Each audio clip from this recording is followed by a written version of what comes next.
Jamais sans la grâce, une dévotion matinale proposée par l'Église évangélique de la grâce en collaboration avec l'Institut de théologie de Cotonou.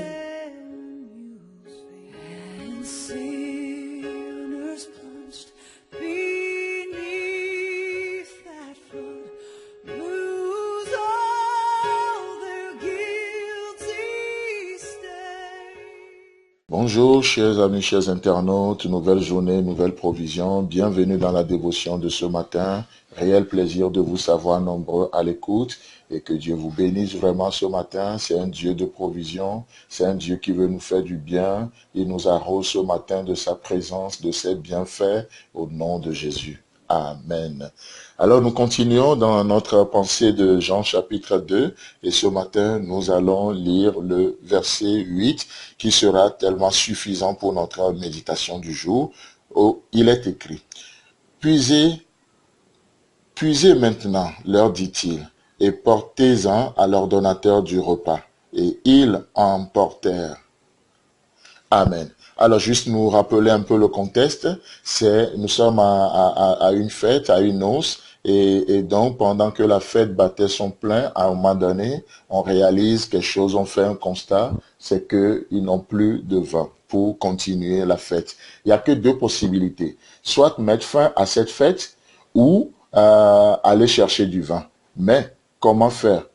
Apparemment, c'est compliqué, même ces deux possibilités dont je parle. Et donc, il y a une solution qui s'impose. Vous savez, dans nos vies, il peut y avoir devant chaque situation, il peut avoir plusieurs possibilités, mais la solution, elle est unique. Soit nous allons opter pour les possibilités, et elles sont nombreuses, elles sont variées. Mais la solution vient de Dieu. Et ici, les disciples, ou en tout cas Marie, va opter pour la solution et non pour une possibilité. C'est ainsi qu'elle va se tourner vers Jésus et il va apporter ce cas à Jésus. Fais quelque chose, Jésus. Et Jésus va parler, mon heure n'est pas encore venue. Et comme on l'a vu hier, à un moment donné, son heure est venue et il va donner des ordres. Remplissez d'eau ces vases. Une fois que les vases ont été remplis, Jésus va donner un autre ordre ici que nous considérons ce matin au verset 8 qu'on vient de lire. Qu'est-ce qu'il dit? Puisez maintenant, leur dit-il.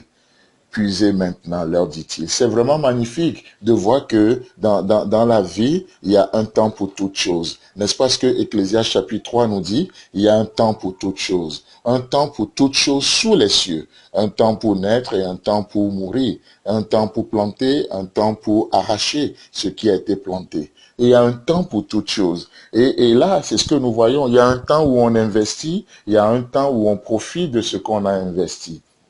Donc, dans les versets précédents, Jésus parle et dit, remplissez d'eau ces vases. Ne négligez pas. Jette ton pain à la surface des eaux. Investis dans les choses. Donne ta vie. Sacrifie ta vie. Et qu'est-ce qui se passe? Le temps de la récolte va venir. Oh, pas qu'on sème dans le but de récolter, mais on sème parce qu'on sait que, voilà, on récolte toujours ce qu'on a semé. C'est un principe. Dieu a semé un, qui est Jésus-Christ, qui passe sa vie donnée. Aujourd'hui, qu'est-ce qui se passe? Il y a des milliers de chrétiens sur la surface de la terre, n'est-ce pas? Par le péché d'un seul homme, toute l'humanité est devenue pécheur. Mais aussi par l'obéissance d'un seul, qu'est-ce qui se passe? Beaucoup ont la possibilité d'être justifiés aujourd'hui. Il y a un temps pour toute chose. Ne confondons pas les temps. Ne soyons pas en avance sur notre temps. Et aussi, ne soyons pas en retard. Nous sommes appelés à marcher avec le Seigneur, à avoir une vie équilibrée. Vous savez, dans Matthieu chapitre 11, Jésus va parler et il va donner encore un ordre là-bas. Qu'est-ce qu'il dira? Venez à moi, vous tous qui êtes fatigués et chargés. Je vous donnerai du repos. Donc, le temps, c'est de venir à Jésus. Donc, les disciples vont venir à Jésus et d'autres personnes, plein de gens vont venir à Jésus. Jésus va investir dans leur vie. Il va leur montrer des choses, tellement de choses. Et qu'est-ce qui va se passer? Au verset 28, Jésus va leur dire, allez, faites de toutes les nations des disciples. Mais comment saurions-nous aller si nous n'avons jamais appris à venir à lui? C'est impossible. Prenons soin de chaque situation, de chaque saison de notre vie. Pourquoi? Parce que je crois sincèrement que chaque saison de notre vie, c'est une opportunité. c'est une opportunité. Et Paul va parler aux Corinthiens parce que les Corinthiens n'ont pas su discerner l'opportunité qu'est les saisons qui étaient devant eux. Et Paul va leur dire, au lieu d'être aujourd'hui des maîtres, vous êtes encore des serviteurs. Au lieu qu'on vous sert de repas solides, vous êtes encore au lait. Vous n'avez pas su racheter le temps. Et quand je parle de racheter le temps, ça ne veut pas dire aller plus vite. Non, racheter le temps, c'est simple. C'est de prendre le temps qu'il faut pour ce qu'il faut. Prends le temps qu'il faut pour ce qu'il faut. Ça, c'est une meilleure manière de racheter le temps. Discerner chaque saison de nos vies. Il y a un temps pour naître, il y a un temps pour mourir. Il y a un temps pour planter, il y a un temps pour récolter ce qui a été planté.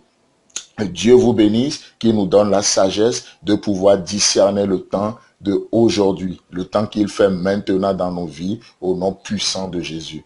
Amen. Que Dieu vous bénisse et à demain. C'est tout le temps que nous avons.